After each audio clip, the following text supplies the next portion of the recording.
Hello बच्चों। तो ये जो क्वेश्चंस आप देख रहे हैं ये जेई मेंस 2024 का क्वेश्चन है। जेई मेंस 2024 का क्वेश्चन है। इस चैनल पे आपको अभी जेई मेंस 2024 की जो सीरीज चल रही है उसमें आपको एक भी क्वेश्चंस को छोड़ना नहीं है, सारे क्वेश्चंस आप सॉल्व करके जाइए। ठीक है। आपको जो जेई मेंस 2024 का सेकेंड पार्ट होगा, जो सेकेंड टर्म वाला एग्जाम होगा, उसमें आपको और अच्छे से कॉन्फिडेंस आएगा। ठीक है। तो ये क्वेश्चंस क्या बोल रहा है, पहले इस क्वेश्चंस को देख लेते हैं। The amount of electricity in कुलाम, the amount of electricity in कुलाम, कुलाम में हमें इलेक्ट्रिसिटी को बताना है कि अगर हम लोग ऑक्सीडेशन करते हैं किसका, 1 मोल वाटर का, तो वो किस में कन्वर्ट होता है, ऑक्सीजन गैस में। तो उसको कन्वर्ट करने के लिए हमें कितनी इलेक्ट्रिसिटी की ज़रूरत पड़ेगी। तो हमें पता है कि जब वाटर का हाइड्रोलिसिस कराते हैं तो एनोड पे क्या रिएक्शन होता है, एनोड पे होता है ऑक्सीडेशन। एनोड पे क्या होता है, ऑक्सीडेशन। और ऑक्सीडेशन रिएक्शन कैसे लिखी जाती है, तो हम लोग लिखते हैं वाटर। ठीक है। एनोड पे होता है ऑक्सीडेशन, तो हाइड्रोजन का ऑक्सीडेशन स्टेट होता है +1 और ऑक्सीजन का होता है -2। तो अब हाइड्रोजन जो है वो अपने मैक्सिमम ऑक्सीडेशन स्टेट पे है, तो ये अब ऑक्सीडाइज तो हो नहीं सकता। तो ऑक्सीडाइज कौन होगा, ऑक्सीजन। ऑक्सीजन ऑक्सीडाइज होकर किस में कन्वर्ट हो जाता है, O2 में। अब हाइड्रोजन किस में रह जाएगा, तो हाइड्रोजन रह जाता है किस फॉर्म में, H+ फॉर्म में। इसको बैलेंस कर लेते हैं, तो ये 4 ये 2 ये हो गया, तो ये बैलेंस है। अब क्या बोलते हैं कि यहाँ पे क्या है, +4 चार्ज है, तो इसको बैलेंस करने के लिए हमें क्या करना पड़ेगा, 4 इलेक्ट्रॉन यूज करना पड़ेगा। तो ये हमारा एनोड ऑक्सीडेशन जो है ये बैलेंस है। एनोड पे हमारा जो रिएक्शन होगा ये हमारा ये वाला रिएक्शन होगा। अब कैथोड की बात कर लेते हैं। कैथोड पे क्या होता है, तो रिडक्शन होता है। अब उसका जो रिएक्शन होता है उसको हम कैसे लिखते हैं, तो ये लिखते हैं H2O। H2O जो होता है इस बार किस में कन्वर्ट होगा, रिडक्शन होता है। तो ये हाइड्रोजन किस में है, अपने +1 में है। तो हाइड्रोजन जो है अपने +1 में है, तो ये रिड्यूस हो जाएगा किस में, H2 में। ठीक है। और क्या होगा, OH- रिलीज हो जाता है इसमें।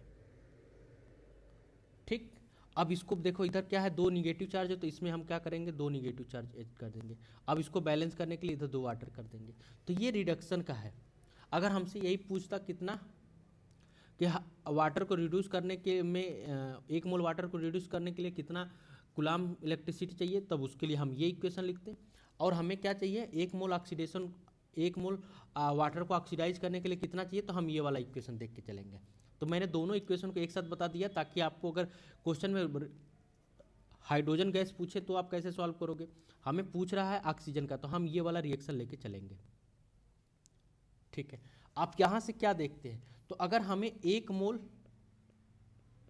वाटर को, यहां पे देखो बैलेंस इक्वेशन से देखो, 2 मोल वाटर को ऑक्सीडाइज करने के लिए, 2 मोल वाटर को ऑक्सीडाइज करने के लिए कितना कूलम,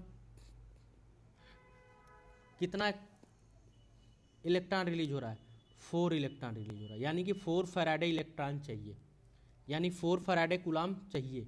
अब देखो 1 मोल के लिए कितना हो जाएगा, तो 2 के लिए 4 चाहिए, तो 1 के लिए कितना चाहिए, 2m। यही जब इलेक्ट्रॉन जो होता है ना, ये जो इलेक्ट्रॉन होता है, अगर यही मोल में लेके चलते हैं तो ये फैराडे के बराबर हो जाता है। यानी कि अगर 1 मोल इलेक्ट्रॉन का चार्ज जो होता है उसको हम लोग बोलते हैं 1 फैराडे के बराबर। ठीक है। तो ये हो जाता है 4 फैराडे, और 1 मोल में कितना निकल रहा है, 2 फैराडे। और 1 फैराडे पे हमें पता है कितना चार्ज होता है, 96,500 कूलम। 1 फैराडे इक्वल टू कितना होता है, तो 96,500 कूलम होता है। तो 2 फैराडे इक्वल टू इतना हो जाएगा, तो इसको कर लेते हैं। तो ये 0 हो जाएगा, ये 0 हो जाएगा, ये 0 हो जाएगा, ये 13 हो जाएगा, ये 19 हो जाएगा कूलम। अब इसको इस फॉर्म में लिखना 10⁵ में, तो ये 2 तो 4 1 5, यानी कि 1.93 इंटू 10⁵ कूलम। और इंटीजर में, इंटीजर टाइप क्वेश्चन है, तो ये किसकी वैल्यू बराबर हो जाएगा, 2 के। तो 2 इंटू 10⁵ कूलम चार्ज चाहिए हमें 1 मोल वाटर को ऑक्सीजन में ऑक्सीडाइज करने के लिए। ठीक है। हमें जब भी दिया होता है तो जो इलेक्ट्रॉन रिलीज होता है, जितना इलेक्ट्रॉन रिलीज होता है उसको हम लोग फैराडे में कन्वर्ट करते हैं कि एक मोल के चीज़ के लिए इतना चाहिए, 2 मोल के चीज़ के लिए इतना चाहिए, तो बैलेंस इक्वेशन से हम लोग उसको फैराडे में लेके चलते हैं। ठीक है ना। तो इस तरह के क्वेश्चंस के लिए हमारे चैनल को सब्सक्राइब कर लीजिए।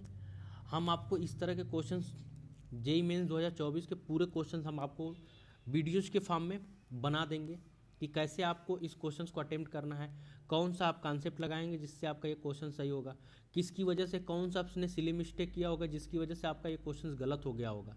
तो वो सारी चीज़ें आप डिस्कस करके चलेंगे यहाँ पे। ठीक है, थैंक यू।